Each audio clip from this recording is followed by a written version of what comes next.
Halo semuanya, pernah kepikiran nggak ada sebuah kekuatan yang nggak kelihatan, tapi ada di mana-mana dan ngebentuk dunia kita dengan cara yang luar biasa?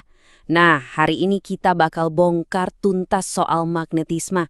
Yuk, kita mulai? Coba lihat kereta ini. Namanya kereta maglev, sebuah keajaiban teknologi. Bayangin, kereta ini bisa melaju lebih dari 600 km per jam.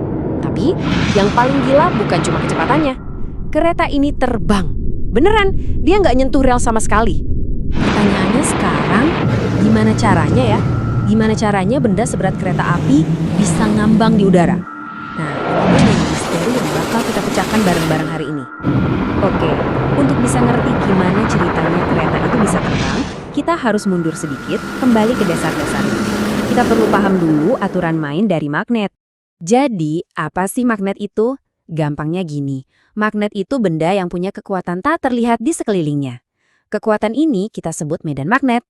Nah, medan inilah yang bikin dia bisa narik benda-benda lain, khususnya yang dari besi, kayak paku atau klip kertas. Magnet itu bentuknya macam-macam ya. Ada yang kayak batang, ada yang kayak jarum kompas, ada yang bentuknya huruf U, ada juga yang kepingan tipis. Tapi yang keren adalah, mau bentuknya gimana pun, prinsip kerjanya itu-itu aja, sama semua.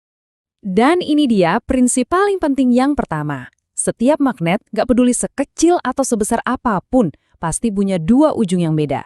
Satu kita sebut kutub utara, dan satunya lagi kutub selatan. Selalu begitu. Nah, disinilah keajaibannya terjadi. Ada satu hukum yang gak bisa diganggu-gugat. Kalau kutub yang beda ketemu, misalnya utara sama selatan, mereka bakal nempel, tarik-menarik. Sebaliknya, kalau kutub yang sama ketemu, kayak utara dengan utara, mereka bakal saling dorong, tolak-menolak. Ini adalah kunci dari segalanya. Kekuatan dorong dan tarik ini bukan sulap ya. Semuanya terjadi karena adanya medan magnet yang gak kasat mata tadi. Pertanyaannya, gimana caranya kita bisa melihat sesuatu yang gak kelihatan? Coba dilihat gambar di kiri. Itu serbuk besi yang ditaburin di dekat magnet. Keren kan? Serbuknya langsung membentuk pola-pola melengkung. Nah, pola itulah wujud asli dari medan magnet.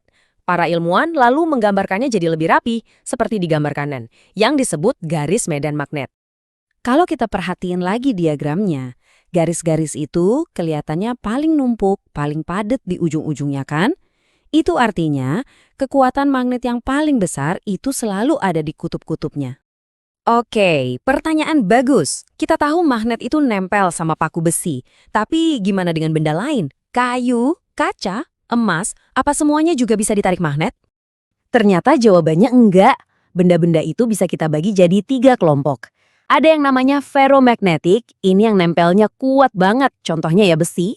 Terus ada paramagnetic, ini ditarik juga, tapi lemah banget. Dan yang terakhir, diamagnetic, kayak emas atau tembaga, yang malah agak ditolak sama magnet.